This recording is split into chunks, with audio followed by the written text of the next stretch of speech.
Assalamualaikum warahmatullahi wabarakatuh. Yang terhormat kepada Bapak dan teman-teman kelas yang berbahagia.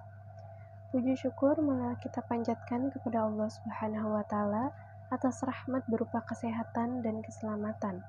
Tak lupa juga sholawat serta salam semoga tetap tercurahkan kepada junjungan kita Rasulullah Sallallahu Alaihi Wasallam. Perkenalkan, saya Salsabila Nur Afifah yang akan bertugas sebagai moderator dan juga pemateri. Adapun anggota kelompok saya yaitu Winona Az-Zahra, Siti Nurjana, Sipa Ismatul. Tema yang akan kami bahas adalah Syiah. Saya persilakan kepada pemateri. Pengertian Syiah. Syiah menurut etimologi yaitu pengikut, pembela yang ditujukan kepada ide, individu, dan kelompok tertentu. Syiah di dalam ensiklopedia Islam, Syiah adalah kelompok aliran atau paham yang mengidolakan Ali bin Abi Thalib radhiyallahu anhu dan keturunannya yaitu imam-imam atau para pemimpin agama dan umat setelah Nabi Muhammad SAW. Syiah juga dalam arti kata lain dapat disandingkan dengan kata tasyayyu yang artinya yaitu patuh secara agama dan mengangkat kepada orang yang ditaati penuh dengan keikhlasan. Di dalam definisi lain, Syiah yaitu bentuk pendek dari kalimat bersejarah Syiah Ali, yang artinya yaitu pengikut Ali, berkenaan tentang Quran surat Al-Bayyinah pada surat Khairul Bariyah. Pada saat turunnya ayat itu, Nabi Muhammad bersabda, "Wahai Ali, kamu dan pengikutmu adalah orang-orang yang beruntung." Menurut Muhammad Hussein Toba-Tobang ini, dalam bukunya Syiah Islam, Syiah yaitu salah satu aliran dalam Islam yang berkeyakinan bahwa yang paling berhak menjadi imam umat Islam sepeninggal Nabi Muhammad SAW adalah keluarga Nabi SAW sendiri, yaitu Ahlul Bait. Adapun menurut Syekh Rastani, Syiah yaitu kelompok masyarakat yang menjadi pendukung Ali bin Abi Thalib. Tokoh-tokoh Syiah.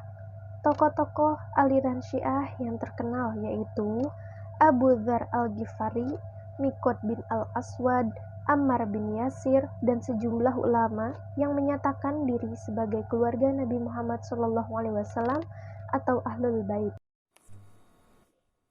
Bismillahirrahmanirrahim. Assalamualaikum warahmatullahi wabarakatuh. Perkenalkan, nama saya Siti Nurjana. Di sini saya akan melanjutkan materi dari kelompok 6 yaitu tentang Syiah. Saya akan memaparkan sedikitnya tentang sejarah dari Syiah. Dalam dunia sejarawan atau penelitian menyatakan bahwa sejarah Syiah itu ada dua periode, yaitu pada masa Nabi Muhammad SAW masih hidup, yang kedua pada masa pembunuhan Husain bin Ali. Dalam dua periode ini ada 5 pandangan yang menyatakan tentang terbentuknya Syiah. Pandangan pertama menyatakan bahwa Syiah itu terbentuk setelah wafatnya Rasulullah Shallallahu Alaihi Wasallam. Pandangan yang kedua yaitu pada masa kepemimpinan Utsman bin Affan, dan pada pandangan yang ketiga yaitu pada masa kepemimpinan Ali bin Abi Thalib. Pandangan yang keempat menyatakan bahwa setelah terjadinya tragedi Tab atau tragedi Karbala, dan pandangan yang kelima menyatakan bahwa Syiah terbentuk itu sudah ada sejak awal munculnya Islam. Pada pandangan yang kelima itu dinyatakan oleh kaum Syiah dan beberapa kalangan penelitian dari madhab. Dalam kelima pandangan ini dapat disimpulkan bahwa awal mula terbentuknya Syiah itu yaitu pada masa munculnya Islam. Maka dari itu Syiah itu sudah ada sejak dahulu, dan pada masa Nabi Muhammad SAW juga Syiah itu sudah ada. Bahkan beliaulah yang menjadi bibit utama bagi munculnya ajaran Syiah itu. Sekian dari saya, terima kasih. Wassalamualaikum warahmatullahi wabarakatuh.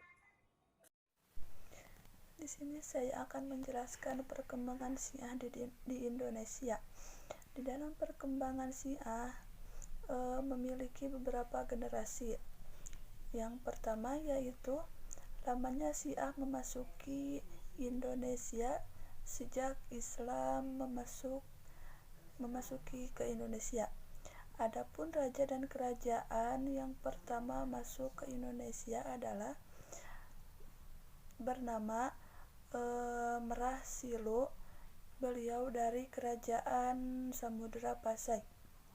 Nah, adapun tokoh yang menyebarkan Syiah yaitu Hamzah Pansuri Samsudin bin Abdullah. Pada zaman Sultan Iskandar Tsani, kekuasaan kerajaan tersebut berpindah kepada adanya ahli sunnah. Oleh karena itu, kelompok Syiah berpindah dan memutuskan untuk berdakwah. Nah, jadi Syiah adalah madhab atau Islam yang meyakini Ali bin Abi Thalib sebagai pemimpin agama beserta umatnya setelah Nabi Muhammad SAW. Di aliran Syiah ini dibagi menjadi 4. Yang pertama yaitu Syiah Isna Asyariyah atau yang biasa disebut juga dengan Syiah 12 atau Syiah Imaimiyah. Dinamakan Syiah Imaimiyah ini karena yang terjadi dasar akidahnya adalah persoalan imam dalam arti pemimpin religio-politik, yaitu Ali berhak menjadi khalifah bukan hanya karena kecakapannya atau kemuliaan akhlaknya, tetapi juga karena ia telah ditunjuk nas dan pantas menjadi khalifah pewaris kepemimpinan Nabi Muhammad SAW. Ide tentang hak Ali dan keturunannya untuk menduduki jabatan khalifah telah ada sejak Nabi wafat, yaitu dalam perbincangan politik di Saqidah Bani Sa'idah. Syiah Isna Asyariyah sepakat bahwa Ali adalah penerima wasiat Nabi Muhammad SAW seperti yang ditunjukkan nas. Adapun Al-Ausiyah atau penerima wasiat setelah Ali bin Abi Thalib adalah keturunan dari garis Fatimah, yaitu Hasan bin Ali, kemudian Husain bin Ali sebagaimana yang disepakatinya. Setelah Husain adalah Ali Zainal Abidin, kemudian secara berturut-turut yaitu Muhammad Ali Bakir, Abdullah Ja'far As-Sadiq, Musa Al-Kazim, Ali Arida, Muhammad Al-Jawad, Ali Al-Hadi, Hasan Al-Askari, dan Muhammad Al-Mahdi. Syiah yang kedua yaitu Syiah Sab'iyah atau yang biasa juga disebut dengan Syiah 7. Istilah Syiah Sab'iyah atau Syiah 7 dianalogikan dengan Syiah Isna Asyariyah. Istilah itu memberikan pengertian bahwa sekte Syiah Sab'iyah hanya mengakui 7 imam, yaitu Ali, Hasan, Husain, Ali Zainal Abidin, Muhammad Al-Bakir, Ja'far As-Sadiq, dan Ismail bin Ja'far. Karena dinisbatkan pada Ismail bin Ja'far As-Sadiq, Syiah Sab'iyah ini disebut juga Syiah Ismailiyah. Syiah yang ketiga yaitu Syiah Zaidiyah. Disebut Zaidiyah karena sekte ini mengakui Zaid bin Ali sebagai imam kelima, putra imam keempat, Ali Zainal Abidin. Sekte ini berbeda dengan Syiah lainnya yang menganggap Muhammad Al-Bakir, putra Zainal Abidin yang lain, sebagai imam kelima. Syiah Zaidiyah ini sangatlah moderat. Abu Zahra menyatakan bahwa sekte ini merupakan yang paling dekat dengan Sunni. Yang keempat yaitu Syiah Gulat. Syiah Gulat ini secara istilah berarti memperkuat dan menjadi ekstrim sehingga melampaui batas. Syiah Gulat adalah kelompok pendukung Ali yang memiliki sikap berlebih-lebihan atau ekstrim. Lebih jauh, menurut Abu Zahra adalah kelompok yang menempatkan Ali pada derajat ketuhanan atau kenabian bahkan lebih dari Nabi Muhammad SAW.